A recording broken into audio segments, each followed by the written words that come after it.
Some crimes are so heartbreaking or shocking that they earn the label crime of the century. But the stories that made headlines in decades past aren't necessarily remembered today. I'm Amber Hunt, a journalist and author, and in each episode of this show, I'll examine a case that's maybe lesser known today, but was huge when it happened. This is Crimes of the Centuries.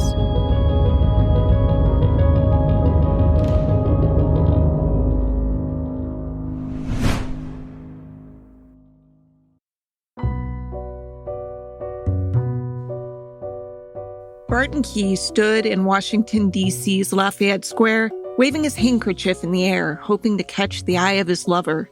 It was their signal. Well, one of their signals, anyway.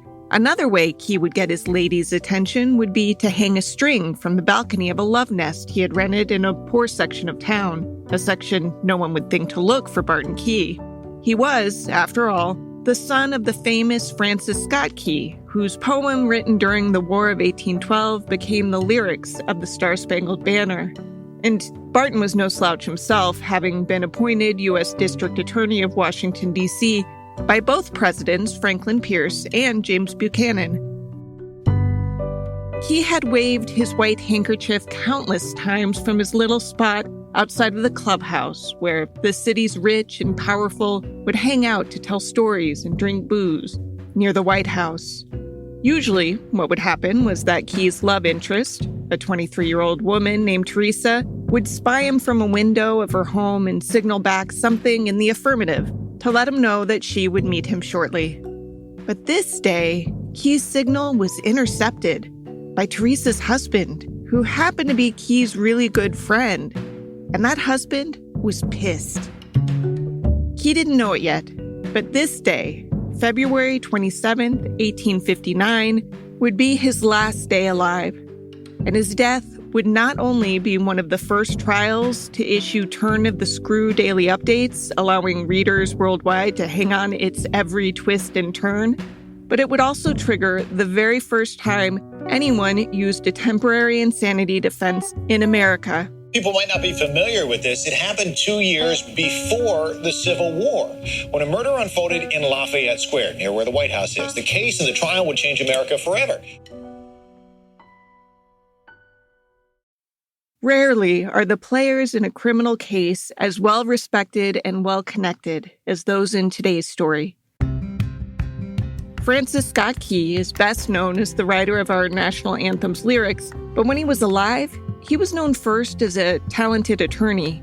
He served as the 4th United States District Attorney for the District of Columbia, an important post representing the government in cases heard in federal court. Key and his wife, a woman named Mary Taylor Lloyd when he married her, had 4 children.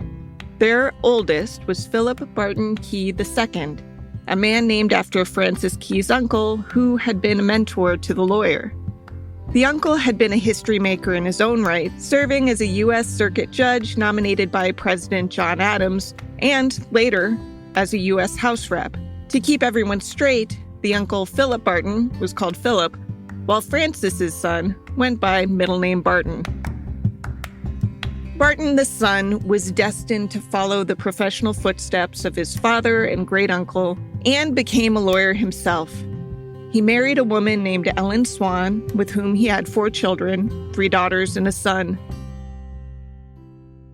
One day in 1855, Ellen put her hand to her chest and said, "What's this?" Then died as Barton watched on, helpless. After that, Philip Barton Key was a widower and considered extremely handsome. They said he was the most handsome man in the district, and had 4 daughters. He was also just famously flirtatious. This is Lance Geiger, also known as the History Guy on YouTube. He researched the case a few years ago for his nearly 1 million followers. By all accounts, Barton had loved his wife. When she died, he told reporters he had loved her like no woman on earth, and he doubted he could ever be happy with another. He'd been widowed for about 2 years when a man named Daniel Sickles entered his life, bringing with him his beautiful wife, Teresa. Sickles was about the same age as Barton. They'd been born in 1819 and 1818 respectively. And while his father hadn't, say, written the national anthem, he was still a pretty accomplished guy who worked as a patent attorney. Sickles was raised not wanting for much, and he felt a lot of pressure from his parents. His dad could be overbearing and demanding, his mom over-attentive, but it's clear they tried to give their son the best of everything, and that included a stellar education. When Sickles was a teenager, they sent him to Glen Falls Academy, which was about 200 miles north of where they lived in Manhattan. But Sickles had a definite stubborn streak, and at the academy, he quickly started butting heads with the school's headmaster and was expelled. Instead of returning home to face his parents, he got a job at the newspaper near his school instead. There, he worked as what was known as a printer's devil. His job was to lay out letters onto a plate that would then be used to print the day's news onto newsprint. Sickles kept that job for about a year and a half, and then came home feeling pretty confident he'd learned more valuable stuff than he would have had he stayed enrolled in school. His time getting his hands dirty with ink left an impression. He'd read so much news and had become enamored with politics. After he left Glen Falls, he returned to Brooklyn and began stumping for presidential candidate Martin Van Buren. When he decided to go to college, he lodged with the DuPont family. The patriarch, Lorenzo DuPont, was an opera librettist, meaning that, like Francis Scott Key, he didn't write the music, but he wrote the words. He's a fascinating character. I mean, this guy collaborated with Mozart.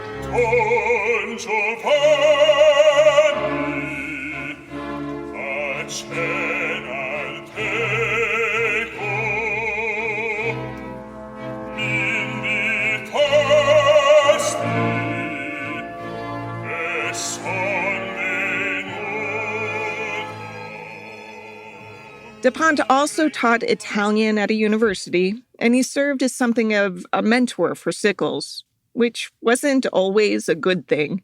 He was, to phrase it delicately, a horn dog. He'd lost jobs because of sex scandals, and most historians believe that he was passing off a daughter as adopted, when in reality the kid was probably biologically his, but not his wife's. She was likely born to a mistress.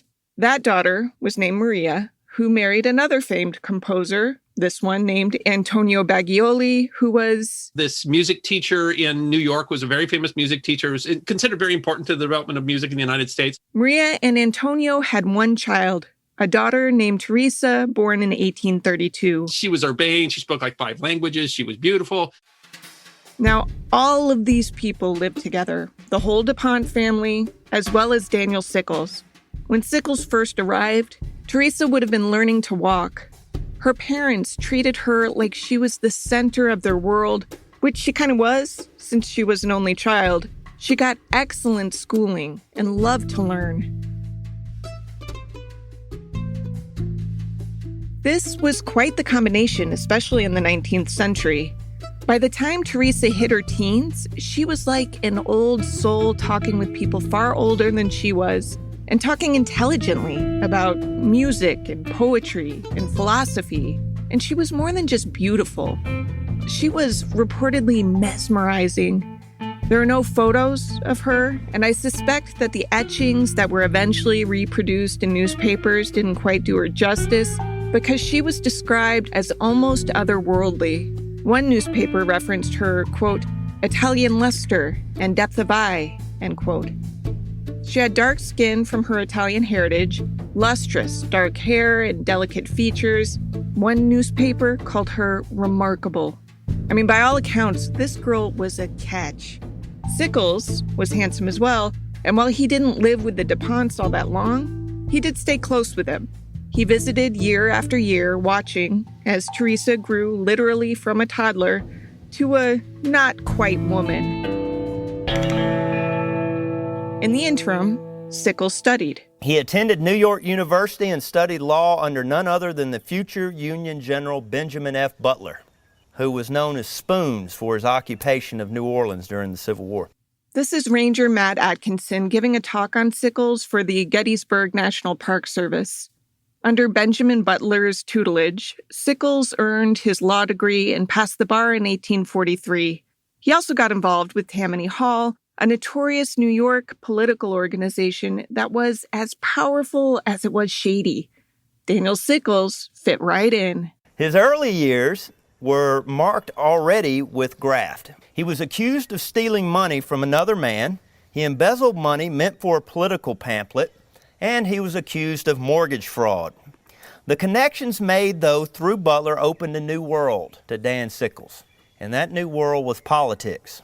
He quickly moved up the graft-plagued Tammany Hall political machine, which he literally had to fight in at different points with knife and gun and so forth. Through Tammany Hall, he became the corporation counsel to the city at age 28, despite all those things in his background. Along the way, Sickles kept the more controversial teachings of Lorenzo DuPont in mind. Dan liked prostitutes. He especially liked one in particular named Fanny White. She was hugely famous in New York, in part because of her incredible business smarts.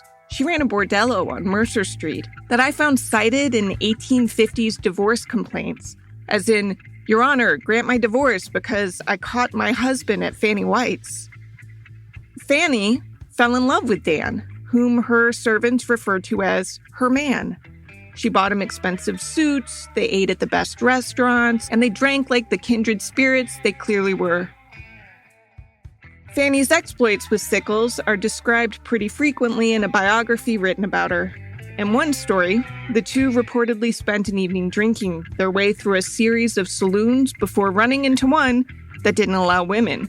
Fanny threw on some men's clothes so the fun could continue. Fanny had two issues, though, that weren't easy to hide in men's clothing, so she was spotted, and the couple were thrown in jail overnight. It was her boobs. She was outed by her boobs. Sickles really didn't hide this relationship at all, nor did he listen to people who told him that it would ruin his political career. In 1846, he ran for the New York Assembly and won. He even brought Fanny to visit him in Albany and gave her a tour of the Capitol, which caused quite a scandal. And here was a prostitute in the Victorian era rubbing elbows with lawmakers. Problem was, anyone who admitted recognizing her would have to admit they knew her from rubbing other things. So Sickles got away with it. In 1856, he was elected as a New York state senator. He must have been incredibly charming because he made a lot of really powerful and dedicated friends. The lawyer-turned-politician James Buchanan, for example, loved the guy. He liked him so much that when Buchanan was appointed in 1853 as United States Minister to the United Kingdom, he tapped Sickles to be by his side. Sickles knew that many didn't approve of his extracurricular activities, but the nation's most powerful tended to look the other way, so he flat out didn't seem to care what social norms he was bucking. He was a lifelong philanderer, and one of his friends called him on it and said, "You really got to stop being so public about your affairs." And he just said, "Well, I wouldn't recommend this to anybody else, but that's really who I am." Fanny wasn't his only love interest. He had been watching Teresa mature, at least a bit. When she had reached the ripe old age of 15, Sickles homed in. He was more than twice her age when he proposed. Neither set of parents were pleased, but Teresa and Sickles seemed to be in a bit of a hurry. They got married in a civil ceremony without their parents' blessing. Then, once the families realized this thing was happening with or without them, they agreed to let the couple marry again 10 days later in a church. The date of the second wedding was September 27th, 1852. The couple's one and only daughter was born about 7 months later. It seems there was a reason for the rushed nuptials. Fanny was pissed that her beau got married and, according to her biography, she beat Sickles with a horsewhip. But his marriage didn't end his fun. He was married, and I think he truly loved this lady. I believe he did. But nevertheless, it was just a formality to him. In truth, this was true of a lot of Victorian marriages. Washington was just kind of crazy libertine at the time. I don't know if we really realize that. And I don't know how much scandal it would be today, but there are all sorts of stories where senators and congressmen were carrying on with each other's wives and affairs and prostitutes and births out of wedlock and all sorts of stuff going on.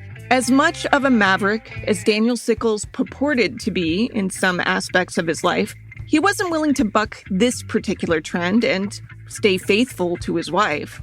And he had ample opportunity because of his jet-setting job, particularly when Buchanan asked him to be the Secretary of U.S. Legation in London. So he's married to this beautiful, intelligent, socialite woman, and he just cheats on her all the time. Now, Teresa had been an only child to devoted parents, and she was smart and beautiful and all the rest. So she no doubt was used to being the center of attention.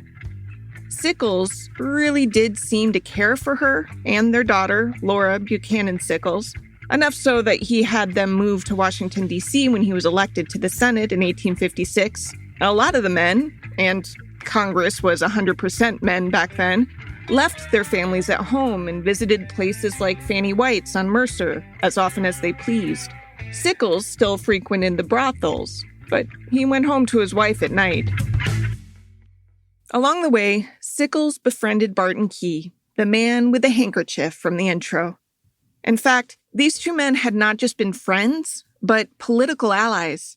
Key had been appointed U.S. District Attorney for D.C. by one-term President Franklin Pierce, and when Buchanan surprised many by ousting him in the primary at the 1856 Democratic National Convention, Key assumed he'd lose his job.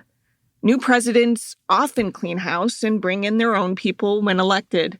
But Key appealed to Buchanan's buddy, Sickles, and Sickles went to bat for him, helping him keep the post. Key and Sickles had a lot in common. They were the same age, they were both lawyers and womanizers, they routinely had affairs with other men's wives. You'd think this might make Sickles a little suspicious when Key started hanging out with Teresa virtually nonstop. But Key said it was innocent, and Teresa said so too, and I guess Sickles put blinders on and chose to believe them. And he believed this again and again because he was confronted with rumors repeatedly. People would say, "Hey, Barton's seeing a lot of your wife, don't you think?" Sickles asked Key about it, and Key said, "Don't be ridiculous." And you know what Sickles did? He believed him. He believed Key. This lasted well over a year. Key and Teresa were described by many as inseparable, especially when Sickles was out of town. She would have her carriage driver swing by and pick Key up, then direct that they take back streets to get where they were going. They would dance together at legendary parties Teresa was known for throwing. It was physical, of course, but probably emotional too. Anyone paying attention might have noticed that, in this day before widespread photography, the only image hanging in Key's home was a poster of a famous ballerina who was a dead ringer for Teresa. Throughout all of this, Sickles believed the relationship was chaste. But then, on February 24th, 1859, Sickles got a letter that would change all of their lives. The fateful letter arrived by messenger as Daniel Sickles readied for his day. Enclosed in a simple yellow envelope, it looked entirely benign, so Sickles tucked it into a pocket and forgot about it until later that night. When he finally opened it, he read a handwritten missive telling him intimate details about his wife and his friend. It was a gut punch. Sickles receives an anonymous letter one evening telling him that his wife's having this affair with Barton Key, that they've rented a house in the neighborhood north of the White House for carrying on their affair. This is author Chris DeRose talking to a reporter about his book, Star-Spangled Scandal, Sex, Murder, and the Trial That Changed America. And the letter is so specific that Sickles decides he has to investigate. The letter was signed RPG, and it read, quote, "Dear Sir, with deep regret, I enclose to your address the few lines, but an indispensable duty compels me to do so, seeing that you are greatly imposed upon. There is a fellow, I may say, for he is not a gentleman by any means, by the name of Philip Barton Key and, I believe, the district attorney, who rents the house of a Negro man by the name of John A. Gray, situated on 15th Street between K and L Streets, for no other purpose than to meet your wife, Mrs. Sickles. He hangs a string out of the window as a signal to her that he is in and leaves the door unfastened, and she walks in and, sir, I do assure you he has as much the use of your wife as you have. With these few hints, I leave the rest for you to imagine. Most respectfully, your friend, RPG. End quote. To this day, no one knows who RPG was. Now, Sickles had heard rumors along these lines, and he might have dismissed this one too, but it was just so specific and detailed. I mean, he figured, how hard could it be to look for this house and find out if Key is renting it? So he roped a friend into doing it. That guy, Samuel Butterworth, was a fellow lawyer. He agreed to help out and started to do some snooping. And sure enough, he found the home's owner, learned that Key had started renting it months earlier, claiming that it was for a congressman who needed a home away from home. But Key was the only man spotted going in and out. He was often joined by a lady whose face was usually covered by a shawl, but everyone knew who she was. They knew both of them, actually. And the house was in a poor area of town, but Key and Teresa were high-profile people, and Teresa was married, so word had spread. Sickles was basically the last to know. He confronted Teresa. After a weak attempt to deny it, she admitted everything, and this was February 26th, so 2 days after the letter had arrived. Sickles wanted Teresa to confess in writing, so she did. She wrote a surprisingly level-headed, graphic account of the affair, including descriptions of where they did what and when. She would go to the house on 15th Street and undress. I did what wicked women do, she wrote. The most recent liaison had been Wednesday of that week, a day before the anonymous letter writer tipped off Sickles. After writing and signing the confession, Teresa had 2 women sign it as witnesses and then turned it over to Sickles. Teresa cried, Sickles cried, and the house was full of misery that night. Teresa was so upset and ashamed that she wouldn't let herself be comfortable in a bed. She slept on the floor in a separate room from her husband. One of her girlfriends happened to be visiting her and testified that Teresa was desolate that night. She also testified that Sickles wailed all night long, these animalistic-sounding sobs. The next morning, Sickles had a few friends over to talk to them about what he should do. Butterworth, the friend he had used as a sleuth, was among them. While he was talking, Sickles happened to look out his window, and he spotted Key waving his handkerchief.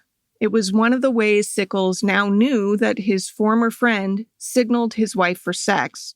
Key had in his pocket a pair of opera glasses that he would use to spy at the Sickles home, looking for Teresa to signal back from one of the windows.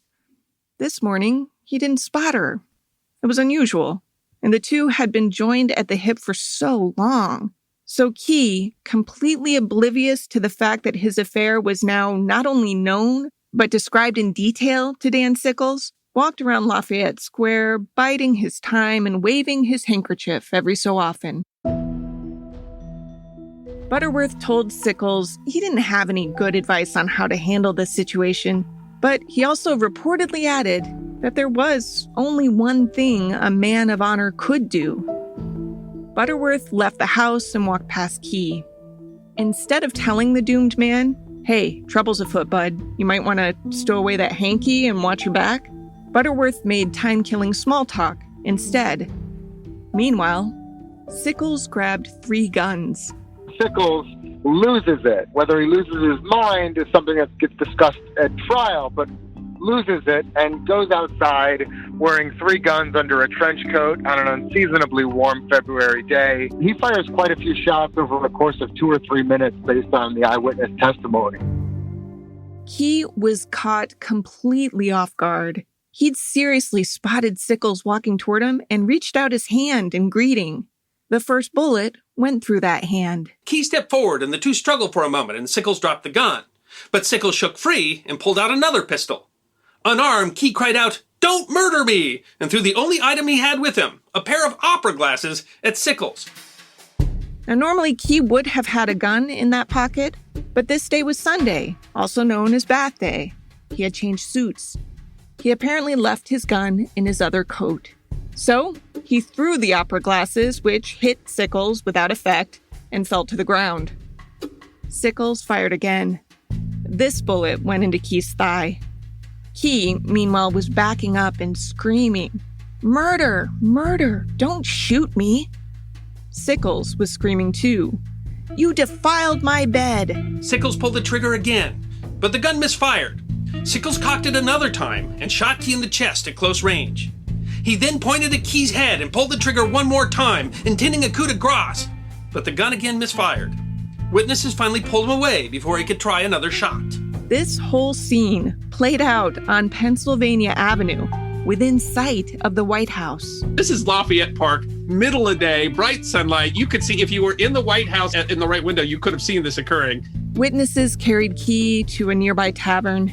They could tell he was mortally wounded and asked if he had any message he wanted to give to his children, but he was unresponsive. He died without saying another word. Outside, Sickles paced and asked coldly, "Is the scoundrel dead?" The story had all the elements you need to catch people's attention. I mean, rich players, forbidden sex, murder. And the reporters had access to a new invention that helped ensure readers got what they wanted. Samuel Morse and other inventors had created and fine-tuned the telegraph. At first, newsrooms weren't really interested because they just couldn't imagine any kind of news event that would warrant such a fast turnaround. Tomorrow would always be good enough, they figured. But when this story came along, the demand for details was so incredibly high that the telegraph was a godsend. Reporters swiftly sent their stories to editors nationwide. According to DeRosa's book, the American Telegraph Company wired up to 2,500 words per hour. More than 16,000 words a day were sent to New York alone. The Associated Press alone telegraphed about 152,000 words, costing the wire service about $3,600. It was the most covered event in human history up to that point. So you had the telegraph running at full speed, transmitting thousands of words all over the country. And it was the first case that we all followed at the same time as Americans, the first scandal. And that speedy dissemination meant that the case was the talk of the town everywhere. At every dinner table in America, people were debating over this case, and everyone had an opinion about it. Now, how Sickles turned himself in speaks to how connected he was. He went to the house of the U.S. Attorney General at the time and surrendered. Police arrived and whisked him off to jail, where he spent his first night in awful accommodations, reportedly waking up with his skin covered in bed bugs. Even though those were the conditions other prisoners had to endure, Sickles was moved into the jailer's office after that first night, and he was allowed visitors. Normally, this kind of crime would have been prosecuted by the U.S. District Attorney in D.C., but considering Sickles had just shot him to death, he was indisposed. Instead, a man who had filled in for Key over the years was appointed by the president, who, remember, is James Buchanan, one of Sickles' close friends. It would be the most talked about trial in the nation's history.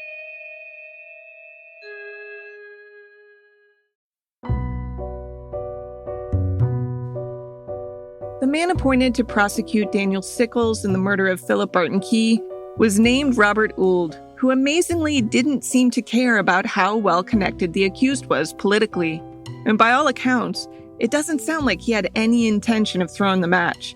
He argued forcefully to keep Sickles' supposed motive, his discovery of the affair, out of evidence. But generally, the judge kept ruling against him. Ould's stance was that Sickles' motive didn't really matter, and if you let him get away with this, it would mean that anyone could kill someone they're mad at.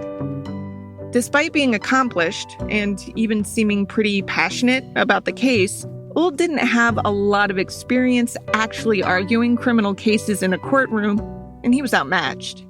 he was up against some talented defense lawyers. James T. Brady is still considered to be possibly one of the most talented lawyers ever to sit the bar in New York State. He tried dozens of murder trials. So Brady and his partner defended him, and they brought in Edwin Stanton, who was really brought in because he really understood the Washington, D.C. scene, I think. And Edwin Stanton, of course, eventually he practiced law some with Abraham Lincoln and was in the government even at the time, but he would become Secretary of War during the Civil War. So that's the defense team going against a guy that doesn't have a lot of trial experience. The showdown was pretty lopsided. It didn't help the prosecution that the judge in the case seemed to rule in the defense's favor on almost every request. One notable exception was that the defense had wanted Teresa's handwritten confession entered into evidence. The prosecutors didn't, of course. And on this issue, the judge agreed, forbidding the letter to be shared with jurors. Sickles apparently told his lawyers he didn't want it released, but his lawyers believed it would help his case if the tawdry details of Teresa and Key's affair made their way into jurors' minds one way or another. So the defense leaked the letter to reporters, ensuring that it was published in newspapers literally worldwide. Newspapers in the UK that hadn't even written about the trial much somehow saw fit to print the confession word for word.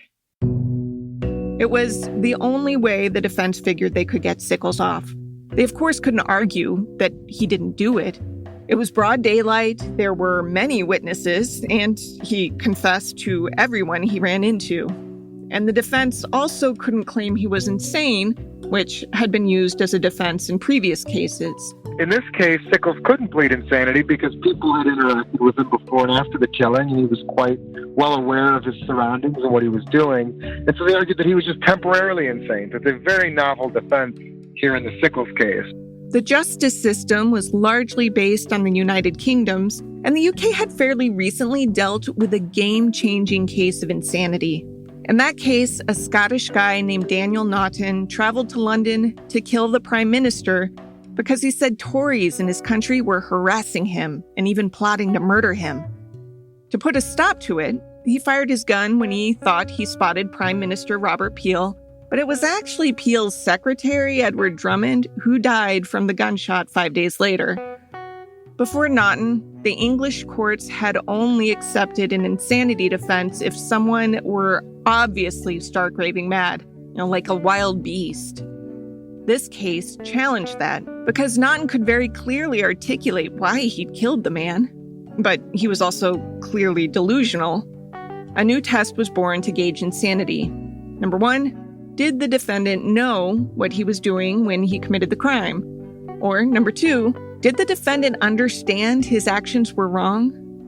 It was called the Naughton test, and after being shipped overseas in 1843, its first real use in the U.S. was the Sickles case. It wasn't an apples-to-apples application because Naughton's insanity wasn't brief. He wasn't suddenly pushed to kill the Prime Minister.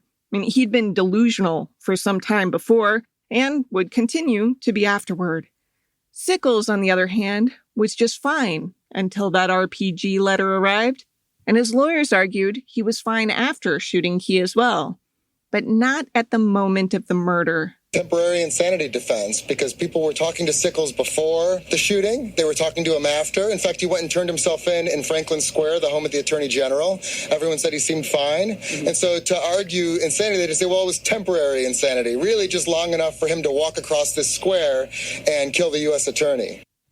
It was, as Lance Geiger put it, literally an argument that it's okay to murder someone if you're just really, really mad. Sexism, of course, played a huge role in the case. Women were property, yada, yada, yada. A man could cheat all he wanted and his reputation would be just fine, but a woman having sex with someone other than her husband was grounds to declare her ruined. DeRose again. Everything is sort of set up against Teresa. She's denied any sort of agency in the situation that, they sort of talk about her sort of like a child who was taken advantage of. So on one hand, she has no agency, but on the other hand, she bears all of the blame. So she's the one who gets cast out of society. You could see the imbalance in the prosecutor's approach. The prosecutor never brought up the fact that Sickles was a notorious philanderer who was doing exactly what he had shot Barton Key for. It wasn't just that he cheated on his wife, it's that he did it with the wives of other men. Public opinion was split, but not evenly. It's reflected in the newspapers at the time. More people sided with Sickles, the killer, than with Key, the killed. And so did the jury. The 12 men who heard the case agreed that at the moment he pulled the trigger, Sickles didn't know right from wrong. He'd been driven temporarily mad by a man who had violated the so-called unwritten law that basically allowed a man to kill in defense of the sanctity of their home and the virtue of their women. Edwin Stanton did the closing argument, and he did this sort of prudish Victorian defense of the family. And literally argue that by killing Barton Key, he had saved all the women of Washington from this horrible philanderer, Barton Key. And when he finished this eloquent, defense of the family, it raised applause in the courtroom. DeRose, the author, said the case had lasting effects on the judicial system. About 100 years after the Sickles trial, and largely as a consequence of the Sickles trial, it was almost impossible to punish anyone who had killed their spouse's lover. There's something called the unwritten law. It was the most rigidly adhered to law in the country, and you couldn't find it in any rule book or in any case. But throughout the country, juries were getting rid of these charges if they were ever being charged at all. Governors were pardoning people. Judges were throwing cases out of court under these circumstances. While the law was never codified, jurors upheld it in case after case. You might remember Harry Thaw's acquittal for killing Stanley White from the Evelyn Nesbit episode earlier this season.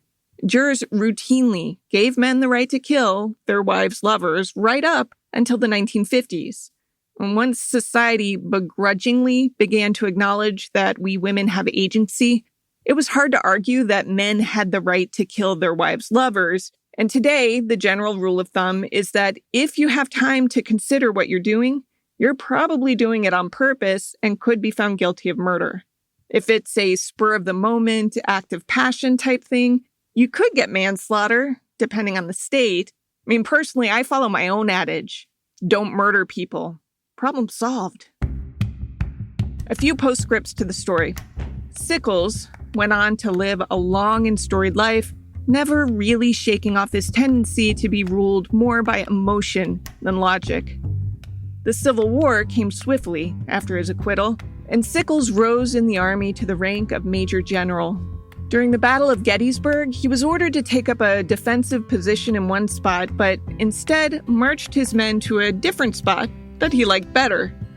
The move stretched the corps too thin, made the Union more vulnerable, cost Sickles his right leg to a cannonball, and nearly derailed the battle altogether. It was another good example of just how he lived his life, because he gets orders to take a position. He's like, I don't like this position. I'm smarter than you, and I don't care what you say. That's Josh Geiger, also of the History Guys. In a sort of funny twist, by this point in history, the public had kind of had it with Sickles. He still had plenty of allies to keep his political career afloat, but he had lost ground with the American people, and it actually had to do with the Barton Key affair. That's because after the trial, Sickles reconciled with Teresa. He forgave her. The two stayed married, and they reunited in New York with their daughter. This infuriated the public.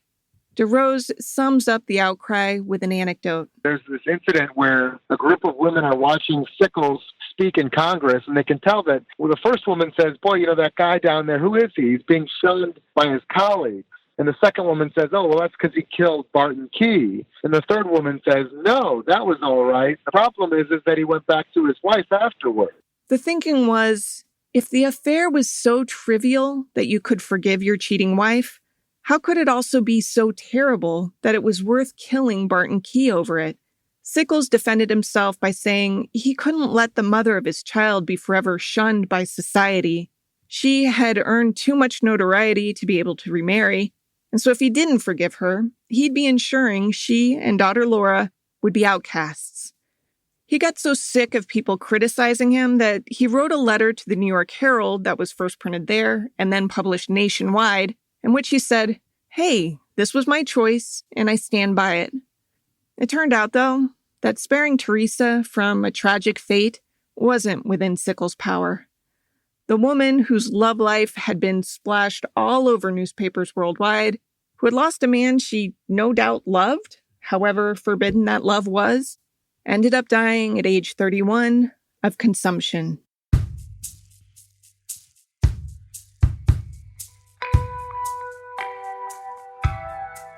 To research this story, I read Krista Rose's Star-Spangled Scandal, which I noticed gave ample credit to another book called American Scoundrel by Thomas Kennelly. I also read parts of Daniel Sickles' A Life by Gary Boulard. I used contemporary newspaper coverage as well, read more than I needed to about the Battle of Gettysburg, and saw videos of Sickles' amputated leg, which is still on display at the National Museum of Health and Medicine.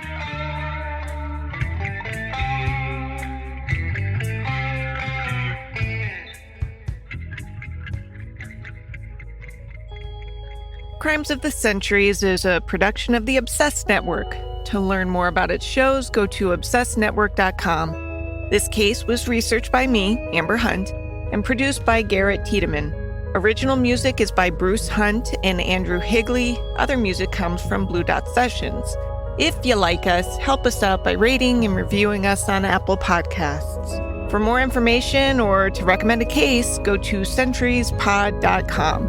On Instagram and Twitter, we're at CenturiesPod. And check out the Crimes of the Centuries podcast Facebook page.